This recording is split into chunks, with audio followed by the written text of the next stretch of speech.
Começa agora o programa Viva a Vila, um programa do Instituto de Cultura e Memória da Vila Prado, aqui na sua rádio UFSCar.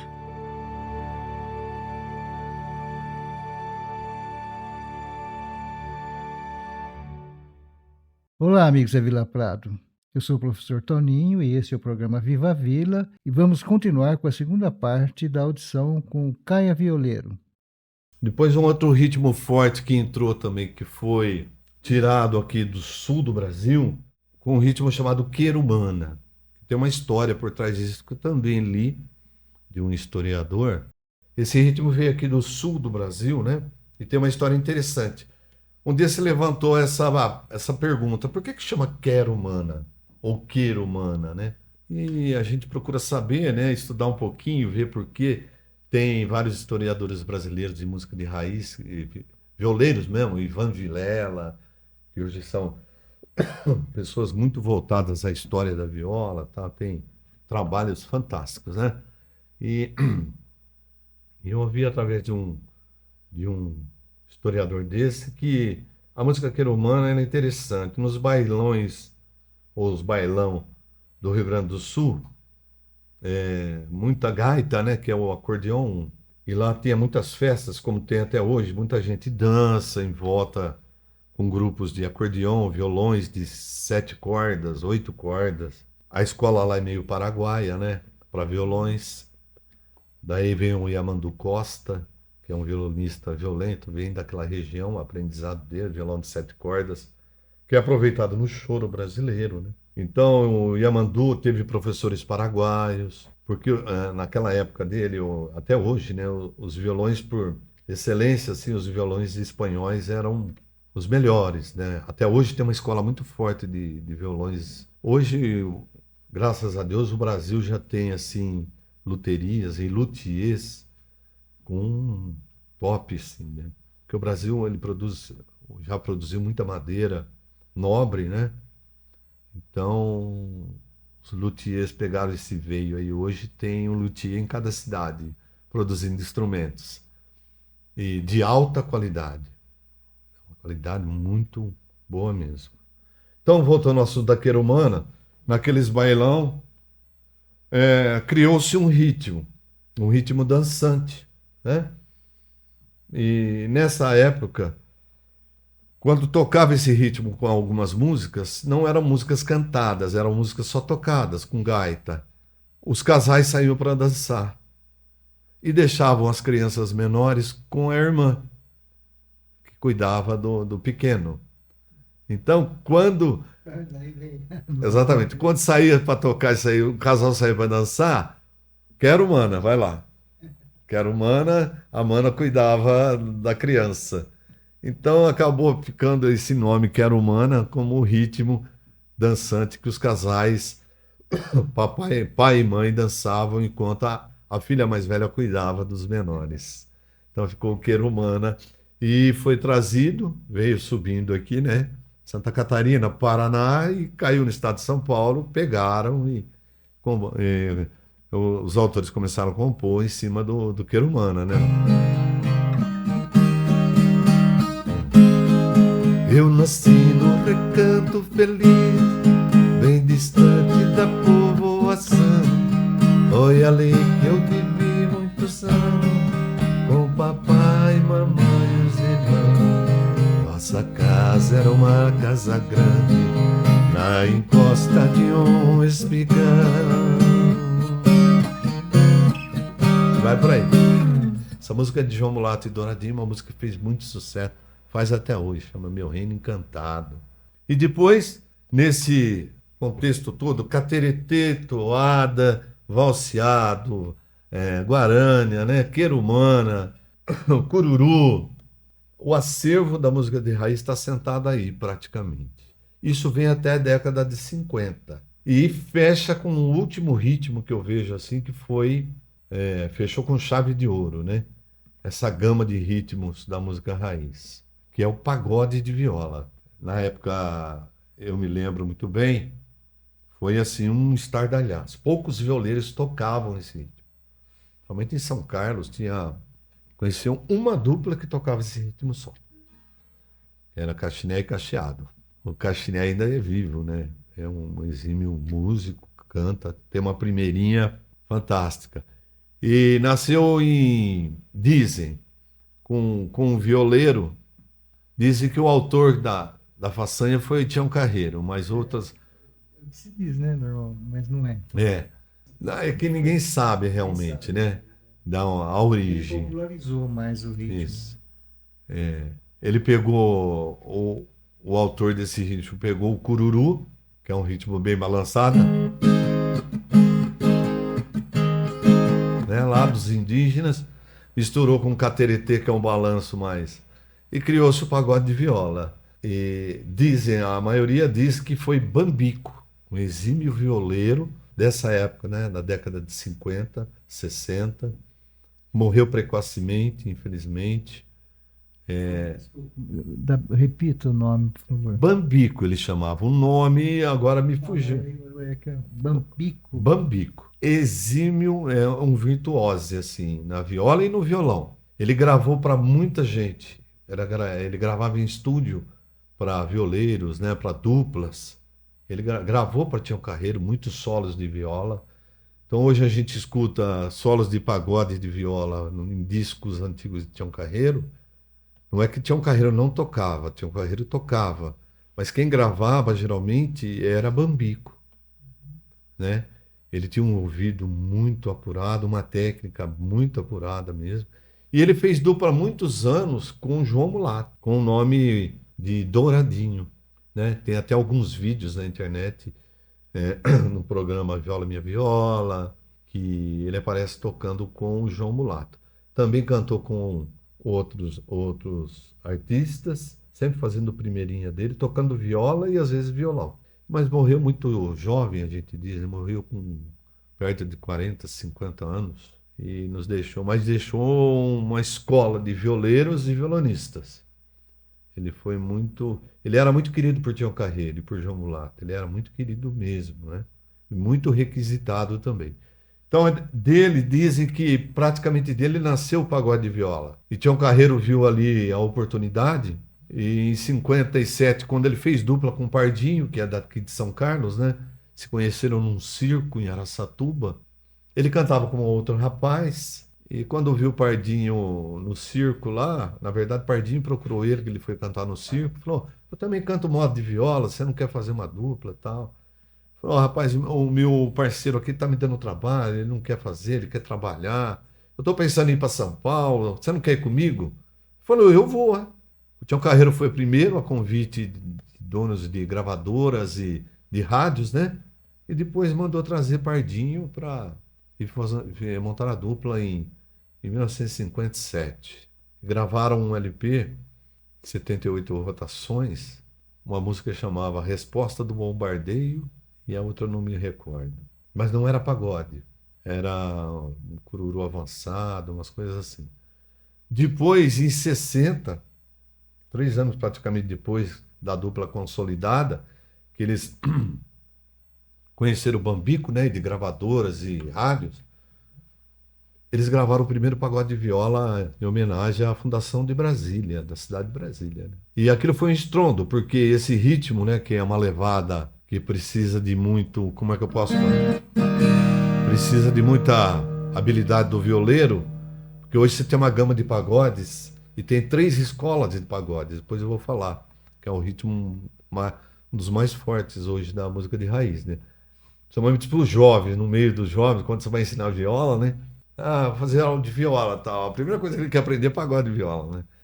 Porque tem solos complicados, precisa de técnica mesmo. A mão direita do violeiro, e vou falar da mão direita daqui a pouco, é o que caracteriza se o violeiro realmente aprendeu a música de raiz ou não, se ele tem escola ou não, se ele teve orientação ou não. Porque essa viola cai na mão de um guitarrista, um cara bom. Hoje tem muitos professores bons, né? Guitarristas, violonistas. Se ele pegar uma viola, ele vai tocar. Só que ele não vai ser violeiro, porque o violeiro se forma tocando com violeiro. E você sabe se ele realmente teve raiz pela mão direita.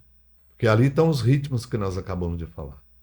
A maneira de tocar a mão direita é que acaba rotulando o violeiro se ele teve escola raiz ou não, né? A mão direita, o cururu precisa ser cururu, a guarânia naquele padrão, o pagode, a levada tem que ser daquele jeito e tudo mais. Quando eu era menino, comecei a aprender, eu aprendi assim, né? Olhando, vendo, mas não me importava com isso. E os velhos da época me corrigiam. Cara, você já está tocando bem, mas isso aí não é uma toada. Fala, ô seu Mirim, isso, seu Mirim é vivo até hoje, hein? Do Rancho do Abacateiro. Não, quando você tocar, ele nem lembra disso, faz tanto tempo. Quando você tocar a toada e for declamar, você tem que arpejar a toada. Depois, quando você começar a cantar, aí você bate a toada. Não é possível, seu Mirim, eu nunca aprendi isso, mas aprenda agora. Entende como que é? Ó, o pagode não é essa levada aí. Você está tocando um cururu estilizado, ou um cururu atrapalhado, mas isso não é pagode de viola. Tem que ter o recortado no momento certo, a levada e tal. Então tem tudo isso na música de raiz, né?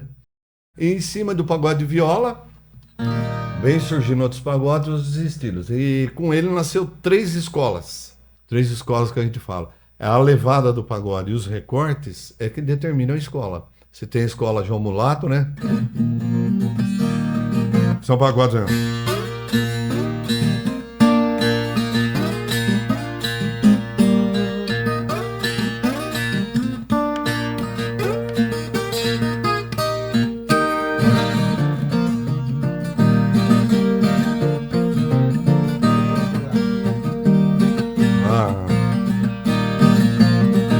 São pagodes com recortes mais definidos, assim.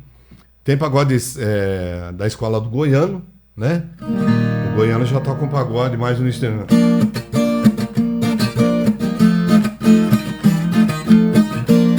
Num lapa.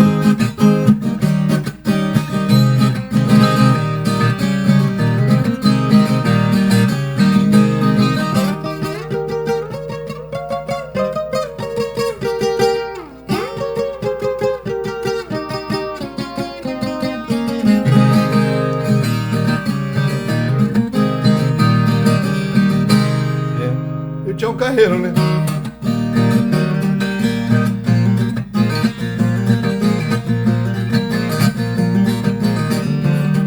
Talvez seja o mais conhecido, né? Então a levada da mão direita e os recortes acaba definindo a escola que vem, né? Entende? E é assim, os ritmos passaram desde aquela época cá e foram se ajustando a gostos. A música de raiz também incorporou e outros instrumentos. É bom se falar nisso, né? Porque quando vem na década de 60 vai se chocar com o rock que veio importado, né? O rock Beatles, Rolling Stones, e vem aí a Jovem Guarda, que começa a pegar a grande fatia do mercado fonográfico, né? Então, trouxeram o órgão eletrônico, né? O órgão.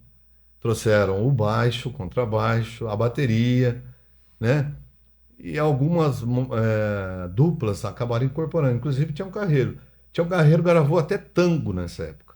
Então ele acaba incorporando outros ritmos, até latinos e tal. Além de acordeon, que sempre teve junto, órgão, até guitarra havaiana, foram incorporadas a música raiz. Tem muitas gravações de Tião Carreiro e outras duplas que incorporaram esses instrumentos. Aí choca com a coisa do êxodo, né? O êxodo rural, que é aquilo que a gente já conversou. A saída do campo para a cidade, de muitas famílias. O rádio começou a enfraquecer também, né? Veio a televisão, década de 70, eu me lembro muito bem. E veio novos programas, novos gostos, novas músicas importadas, né? E a música de raiz vai ficando esquecida. Para você ter uma ideia, você lembra muito bem que quando nasceu o FM, a rádio FM, não se tocava música de raiz. Hoje tem até uma TV que toca música raiz, a TV Aparecida, tal, que tem programas de raiz, tal. Mas aquela época eu sofri preconceito, porque eu ingressei nessa época, 60 para 70, final de 60 para 70. Então os meus pais vieram de fazenda morar na cidade, né? E era complicado, porque aqui a gente era um pouco discriminado. Assim. Ó, isso aí é coisa do campo, isso é coisa de E depois isso acabou tendo um revés. Quando na década de 80, mais ou menos, começou a vir novelas vinculando com Almir Sater, Sérgio Reis, né? Vinculando a viola em tudo, se redescobriu a viola. E foi se ver, a gente foi ver, eles foram ver a riqueza que tinha nessa cultura raiz. Como é que você coloca aí o Chitãozinho Chororó, né? Exatamente. Ele vem de família raiz, né? Eles vêm de uma família raiz, começaram cantando música de raiz quando crianças e depois criaram um estilo, que a gente fala que é a vanguarda da música raiz, que é a música sertaneja apenas. Mas ainda tem uma ligação com a música raiz. Tem. Por cultura, por tradição, por família, eles ainda têm. Aí vem Milionários Zé Rico, vem do Duque Dalvan. Zé Rico vem do Paraná, né? E lá ele cantava também. Encontra aqui com o Milionário perdido, querendo fazer uma dupla, e acaba fazendo dupla com ele e cria um estilo também. Eu conheci Pedro e Paulo, que também nasceram nessa época, fizeram dupla. O Pedro morou aqui por muitos anos, já é falecido, conheci ele, fez muito sucesso. E assim foi, os ritmos e a música de raiz passou por tudo isso. E está mais forte que nunca, porque hoje, há muitos anos eu dou aula, há mais de 40 anos, e jovens têm procurado, né, aprender viola caipira, muitos jovens. E às vezes a gente tem que colocar uma rédea e falar, ô, peraí, não vai começar com pagode, vamos começar aqui, assim. Mas você vê hoje viola na mão de jovens, eles tocando muito bem. E tem uma dupla tem várias duplas, né? Que usam viola até hoje, né? O Mike e Lian.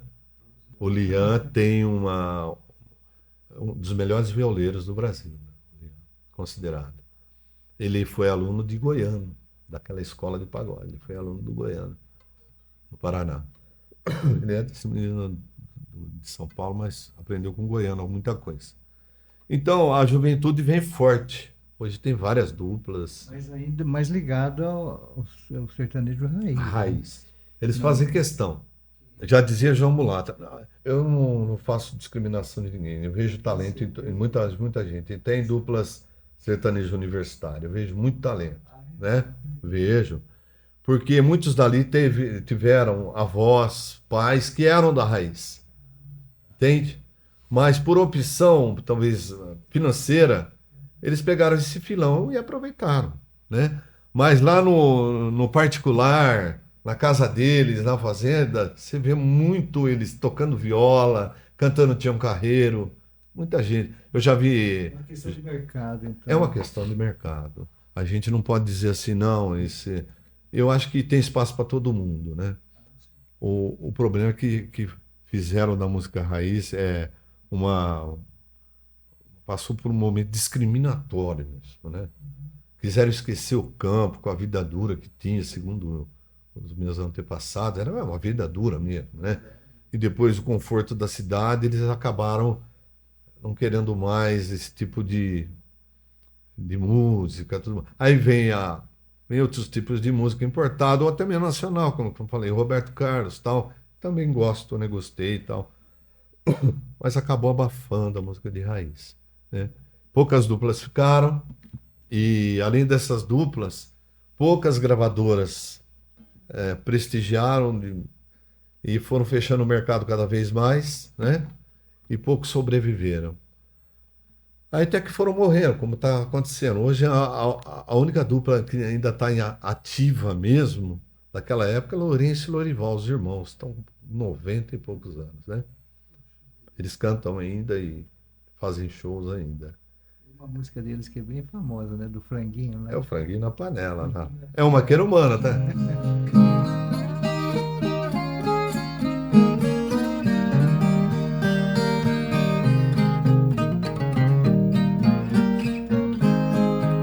O recanto onde eu moro é uma linda passarela.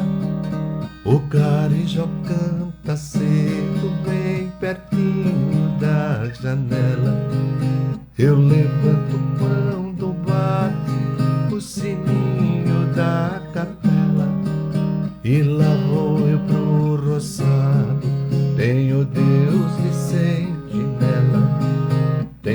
dias que o meu almoço é um pão com mortadela.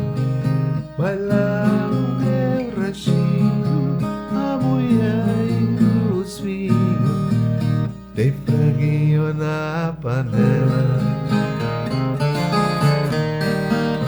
E aí vai com mais 3 estrofes. Poxa vida, a gente ficaria aqui mais umas 2 horas falando. Foi um prazer estar aqui. Puxa vida, eu quero Esse programa muito. Viva Vila. Espero que continue sempre, chame gente mais vezes para a gente continuar esse papo. Quero deixar claro, chamando a sardinha para o nosso lado, que o Caio faz parte do núcleo de música do Viva Vila. Ele com muito gosto, uma glória para nós isso. É isso, Foi um prazer, viu? Foi um prazer. Sem precisar, pode me chamar. Opa, para nós também, sempre um prazer receber você, Caio. É isso, minha gente, estamos terminando mais esse programa maravilhoso com o Mestre Caia. Até a próxima oportunidade.